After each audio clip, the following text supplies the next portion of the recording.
em Marcos 10, de 6 a 9. Marcos 10, 6 a 9. If you have an English Bible, you can open your Bible in Mark chapter 10, 6 through 9. I don't know if we have we don't, but it's just this one. Mark 10, 6 through 9. Marcos 10, 6 a 9. Diz assim a palavra do Senhor: mas no começo, quando foram criadas todas as coisas, foi dito: Deus os fez homem e mulher. Por isso o homem deixa o seu pai e a sua mãe para se unir com a sua mulher, e os dois se tornam uma só pessoa. Assim já não são duas pessoas, mas uma só.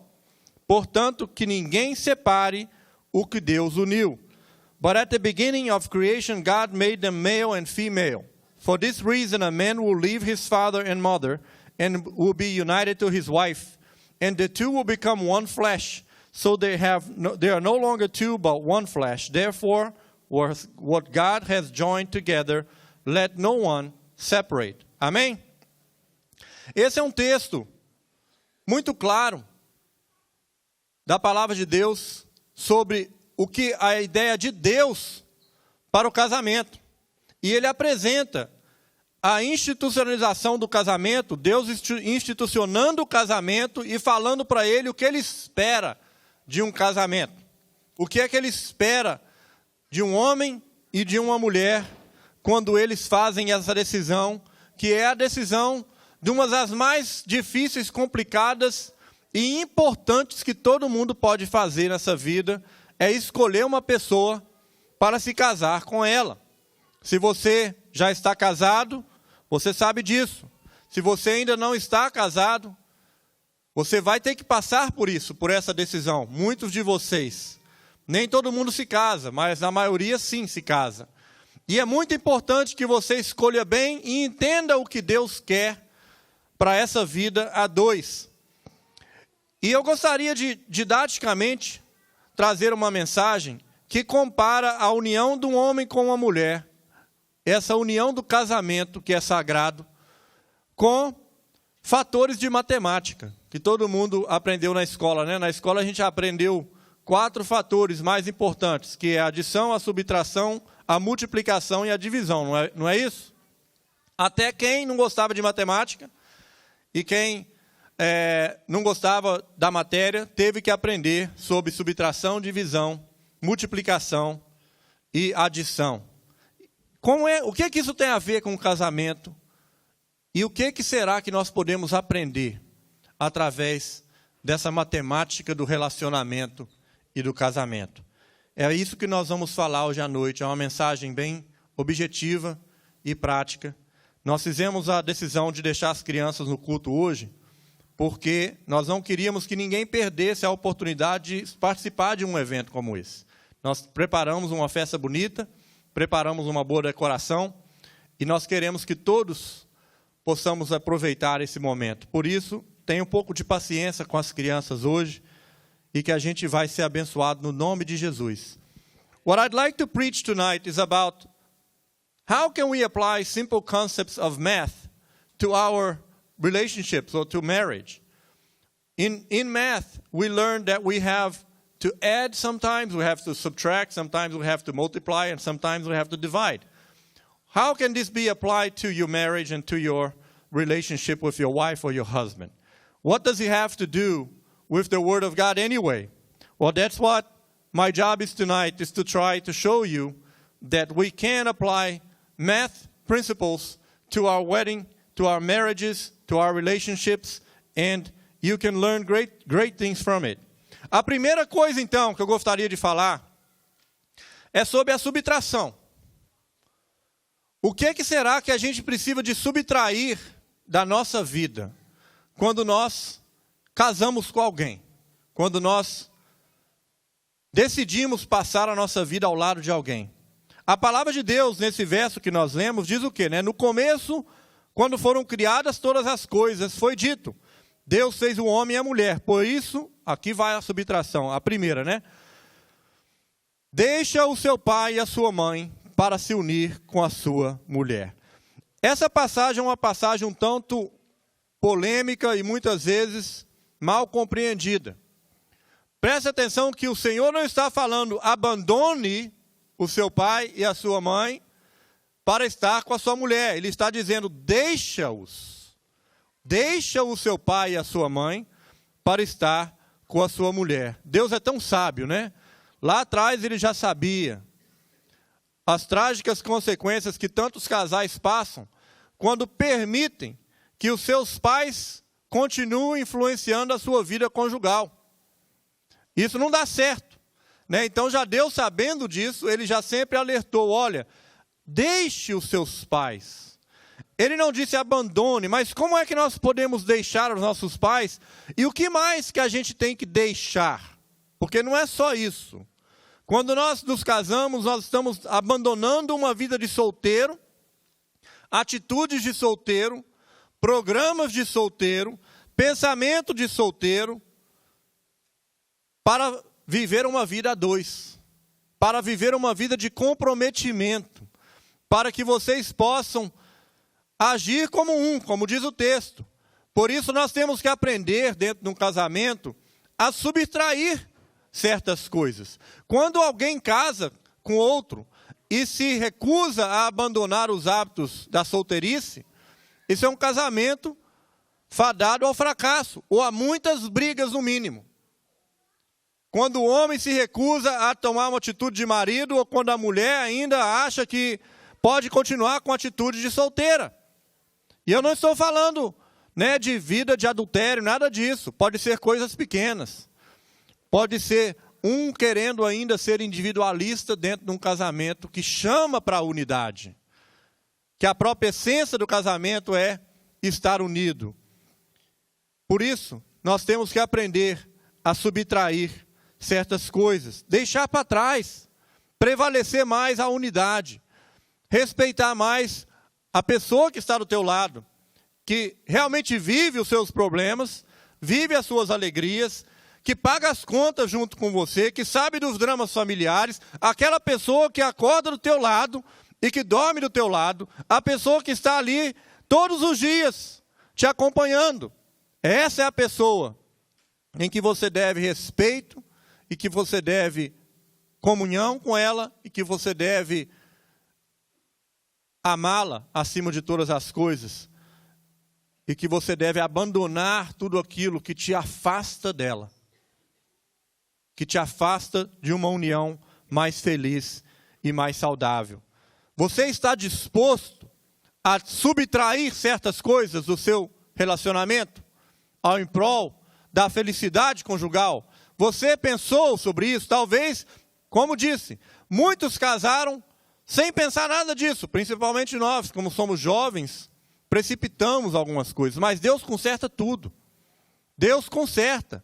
Não tem aquele ditado que o pau nasce torto, morre torto. Deus endireita tudo, se há vontade, se há disposição das duas partes. Então nós precisamos aprender a subtrair tudo aquilo que atrapalha dentro da nossa casa. Se é a influência dos pais, subtraia. Se é a influência de amigos, subtraia. Se são programas que não mais condizem com uma vida de casal, tire isso. Se são hábitos que irritam o outro cônjuge, hábitos que causam sempre brigas dentro do lar, mais vale nós darmos o braço a torcer. Para você ganhar, primeiro às vezes você tem que perder. Para você sair ganhando lá na frente, você tem que estar disposto a deixar certas coisas em prol do cônjuge. De que vale ganhar uma briga e perder a pessoa. Não é verdade? Tem gente que não gosta de perder nem porrinha, né, que eles dizem. Nem para o ímpar a pessoa quer perder. E muitas vezes a gente tem que saber perder para depois ganhar. Muito mais vale você perder uma discussão dentro de casa e ganhar o respeito da tua esposa, do teu esposo, ganhar a admiração deles por saber, olha, meu esposo, naquele dia, eu estava errada. Mas mesmo eu estando errado, ele se calou porque ele percebeu que o momento não era apropriado. Assim também vale para o outro lado. Nós temos que aprender a subtrair tudo aquilo que atrapalha dentro da nossa casa. Amém? The first thing in math that I'd like to talk about tonight is subtraction. Subtraction is when you take away something, when you remove something from the picture, what should you remove? Well, in the text that we read, God is alerting us to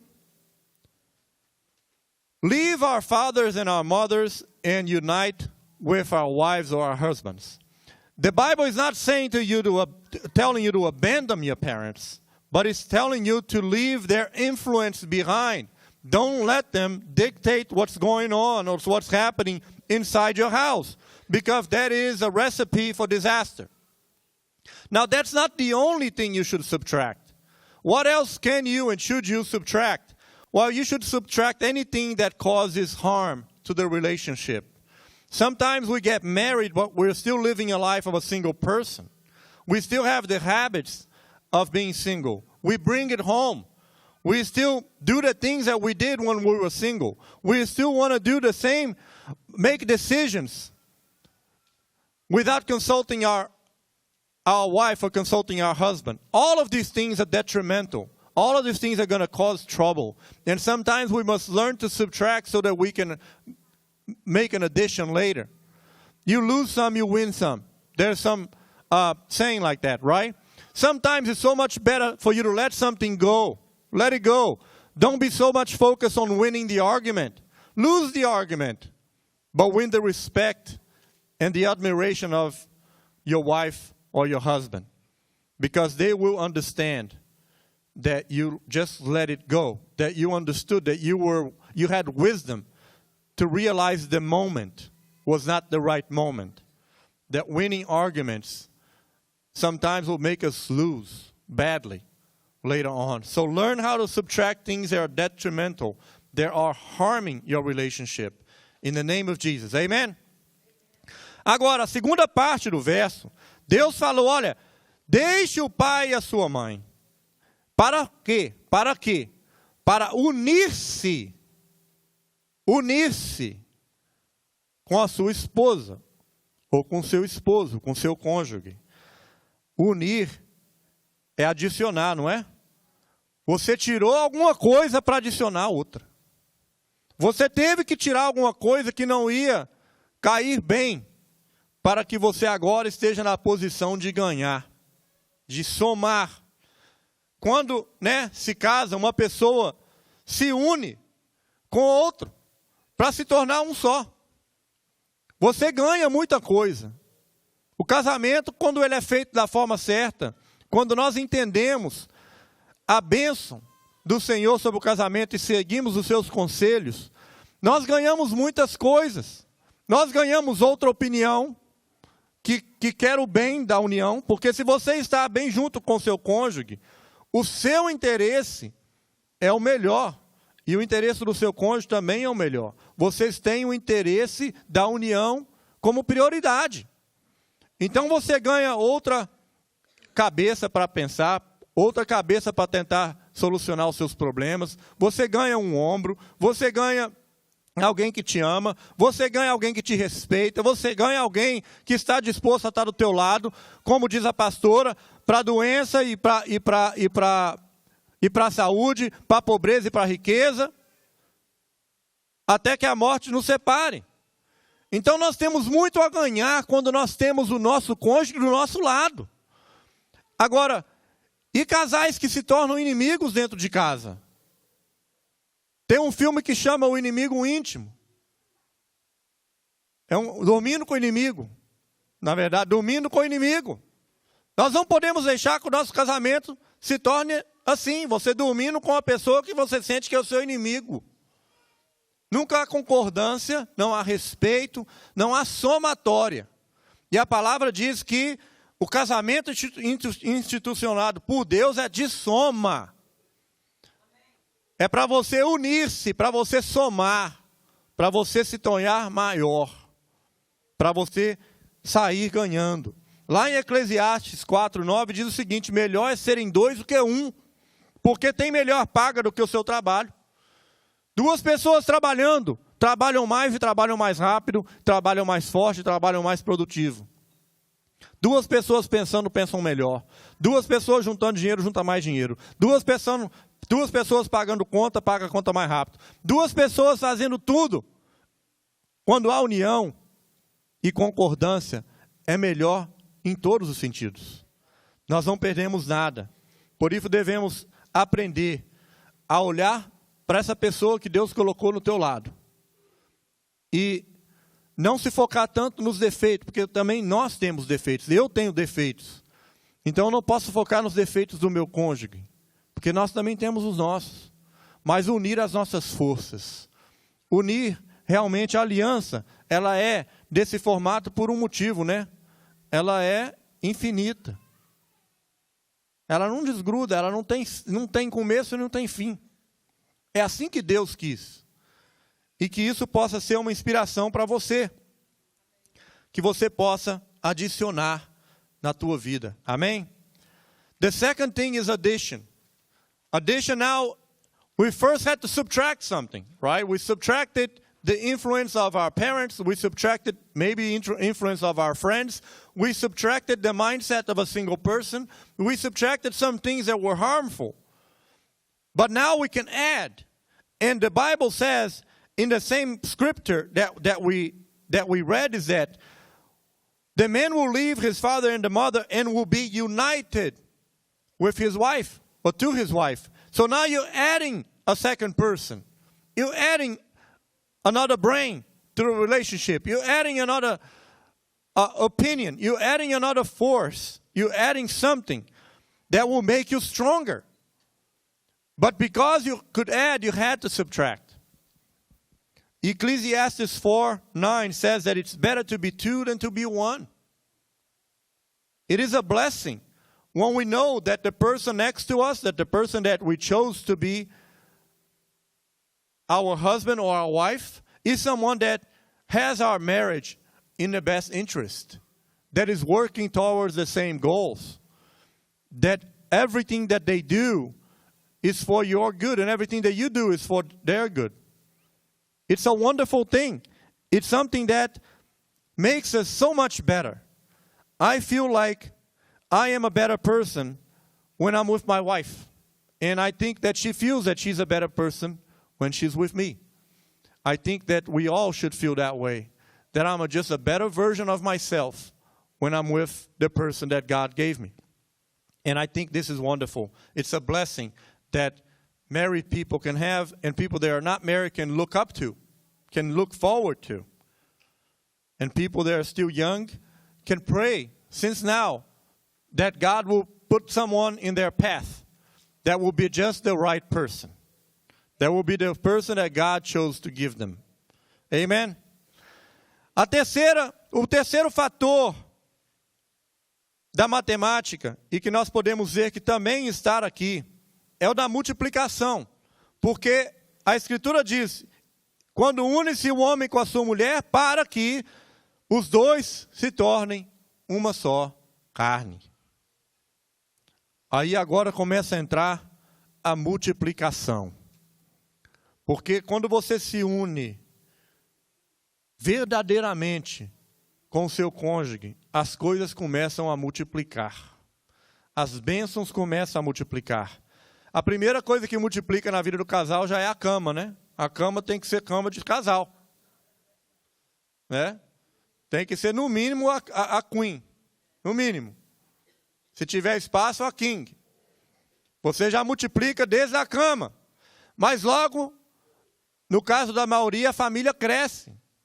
Vêm os filhos. E quando você tem filhos, o que acontece? Seus parentes vêm te visitar. É raro você ver um solteiro recebendo muita gente em casa, mas casal é primo, é pai, é mãe, é tio, todo mundo quer ver as crianças, e é uma multiplicação, e a família se multiplica. E a alegria se multiplica. Uma casa cheia de pessoas que amam uns aos outros é uma casa alegre, é uma casa feliz, é uma casa de bênção. É uma casa onde a multiplicação do Senhor está sendo presenciada e vivida. É isso que Deus quis. Multiplicar não é pensar em si mesmo, mas é pensar no coletivo. O que é o melhor para a minha casa? O que é melhor para a minha família? Né? Que nós já aprendemos agora, que nós não pensamos para nós mesmos, que nós não pensamos sozinhos, e que nós não queremos as coisas para nós, mas o que é melhor para minha esposa, para o meu esposo, o que é melhor para os meus filhos, o que é melhor para a saúde da nossa casa, para o bem da nossa casa. A multiplicação de Deus é só para aqueles que conseguiram chegar naquele ponto ali, olha, subtrair, somar. Quem não consegue subtrair jamais vai colher multiplicação dentro de casa. Quem não consegue somar primeiro, unir-se, ter um pensamento único, unificado, homogêneo, jamais verá a bênção da multiplicação no lar. E Deus quer te dar essa bênção. Deus quer que o seu casamento seja um lar de multiplicação, que seja multiplicação de tudo. Olha, multiplicação de alegria na tua casa, multiplicação de filhos, não importa quantos filhos você quer ter, multiplicação, né, de sorrisos, de amor, de paz, multiplicação de finanças, né? 2 prosperam mais rápido, multiplicação de tudo, que Deus possa fazer isso verdadeiro na tua casa. Você tem vivido isso? Quem sabe você possa falar, não pastor, não estou vivendo isso lá em casa. Volta para os princípios da palavra de Deus, aplica esses princípios na tua casa e você verá que você vai continuar, que você vai começar a colher multiplicação no teu lar, na tua casa, no teu casamento. Amém? Ore para o Senhor te dar uma esposa assim. Ore para o Senhor te dar um esposo assim. Se você ainda é jovem, se você ainda é solteiro, se você ainda está esperando aquela pessoa. Desde agora, ore por isso, porque é muito importante a sua vida. É a sua vida que está em questão aqui. É a tua felicidade. Amém? The third operator is the multiplication. What does get multiplied between a man and a woman? Well, the verse says again, when you leave his father and his mother and be united to his wife, and the two will become one. You will start to see multiplication happen in your home. Because now, when two people are finally thinking together, living together, working together, respecting each other, and doing everything with each other's best interest in mind, then everything starts to multiply. Sometimes that multiplication comes in forms of children. And then when you have children, sometimes that just makes your home be the home where grandparents are going to come and visit. And uncles and aunts are going to come and visit. And everything gets multiplied really fast. And that's a blessing. It is a blessing. Because God created marriage to be a blessing, not a burden. If you're not harvesting, if you're not seeing this happen in your marriage, maybe it's because you were missing the principles that we talked about so far, is to learn how to subtract certain things that are bad and harmful for your union so that you can unite yourself, that you can be one with someone else, that you can become one and start the multiplication and start to witness what God has for you. And that's what is going to happen if you put these principles now to work to your benefit. Amen? E para terminar, queridos, a palavra diz, ninguém separe o que Deus uniu. Ninguém separe o que Deus uniu. O que acontece? Nós temos pessoas que infelizmente se divorciaram. Agora, o divórcio ele acontece por algumas razões. Talvez o divórcio aconteceu porque você nunca entendeu esses princípios aqui. Talvez você era muito jovem, imaturo, ignorante, não sabia a palavra de Deus, não entendia, não compreendia. E você, infelizmente, não soube aplicar esses princípios e acabou em divórcio. Outra razão que muitas vezes o divórcio acontece é por infidelidade. Outra razão que o divórcio acontece, às vezes, é porque não foi Deus que uniu. A palavra diz, olha, ninguém separe o que Deus uniu. Se não foi de Deus, Deus não uniu. Se não foi uma coisa abençoada por Deus, se Deus não foi incluído no processo, então não foi verdadeiramente algo de Deus. Mas até isso Deus conserta. Mas se já aconteceu, que não aconteça mais. Porque quando verdadeiramente Deus une, o diabo não consegue separar. Quando verdadeiramente Deus une, o homem não consegue separar. E quando os dois estão dispostos, ninguém consegue separar. O que Deus uniu, não separe o homem. Isso aqui é a divisão. Agora, divisão tem um aspecto meio negativo, né? Assim como a subtração. Ah, vou subtrair, eu vou perder. Não, nem sempre. Subtrair o que não presta é bênção. Agora, divisão não é de dividir, de separar, de quebrar. Divisão é de compartilhar. Olha, divide esse pedaço de pão aí comigo. Quer dizer o quê? Compartilhe comigo. Share. A palavra divisão tem que ser compreendida nesse contexto, então. Que não é de dividir, de separar. Não é dividir, de causar ruptura. E nem de causar contenda. Mas é uma divisão que significa sharing. Compartilhação. Para o casamento dar certo, você precisa aprender, né, esse significado de compartilhar, deixar de ser egoísta. Né? De tudo dentro do casamento não pode haver egoísmo. O seu desejo tem que ser de fazer o seu cônjuge feliz e o do seu cônjuge de fazer feliz. A sua motivação tem que ser para o outro. E pode ter certeza que quando você se dedica a alguém, essa pessoa se vai dedicar a você também. É assim que funciona. Quando se fala em divisão, nós pensamos em perder, mas isso é uma divisão para ganhar. Isso é uma divisão para abençoar. Um casal que está unido de corpo e alma, eles estão se doando, estão se compartilhando, eles estão se sacrificando em prol do outro. É esse o aspecto da divisão. É o aspecto de se doar. Olha, o que é meu já não é meu, é seu. E o que é seu também não é seu, é meu. Dividir não é ferir, não é cortar, mas compartilhar. Você sabe que todo número dividido por ele mesmo é o quê? É o próprio número, né? 2 dividido por 1 é o quê? 2. É essa a divisão do casamento. Você se tornou 1. Você se tornou 1, então agora não é 2 dividido por 2. Agora é 2 dividido por 1. E o resultado continua sendo 2. Por isso que o verso fala que nada separa o que Deus uniu. Quando os dois se fazem uma só carne, quando os dois se fazem uma união abençoada e respeitosa, ninguém vai conseguir separar.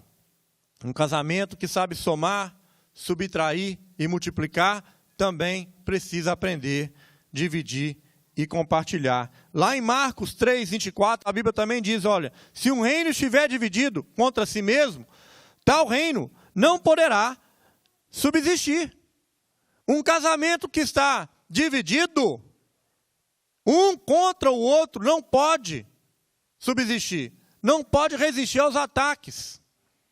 Já é difícil você resistir no ataque sendo unido, porque o diabo odeia a família. O nosso inimigo, ele odeia o casamento. Ele faz de tudo para deturpar, corromper e destruir as famílias. Porque se destrói toda uma sociedade. Se destrói todo um país, uma cultura. Então, já é difícil. Mas se um reino que tiver dividido contra si mesmo, um casal que não tem concordância, um casal que não tem respeito, um casal que não tem diálogo, um casal que a mulher só quer ganhar todos os argumentos, e o marido também. Esse casamento não vai dar certo, não vai suportar. E se você já teve um problema desse, ou está tendo agora, nada está perdido, que você ainda pode voltar aos princípios da palavra de Deus. Amém? The last operator is division. But division, if I don't explain, it can sound like something bad. Well, what are you going to divide? Well, it's not about dividing, it's about sharing. It's division in a context of sharing. Of everything that is yours is not yours anymore. It's yours and hers. It's yours and his. All that you have is no longer just yours. There is no room. There is no room for ego. There is no room for selfishness inside a marriage. If a marriage is to be a blessing, there cannot be selfishness. There cannot be egotistical attitudes. But you have to be willing to share yourself. Not share everything that you have, but sharing yourself. Dedicating yourself. Giving yourself to the other person. And that's what's going to be in line with God's principles to marriage.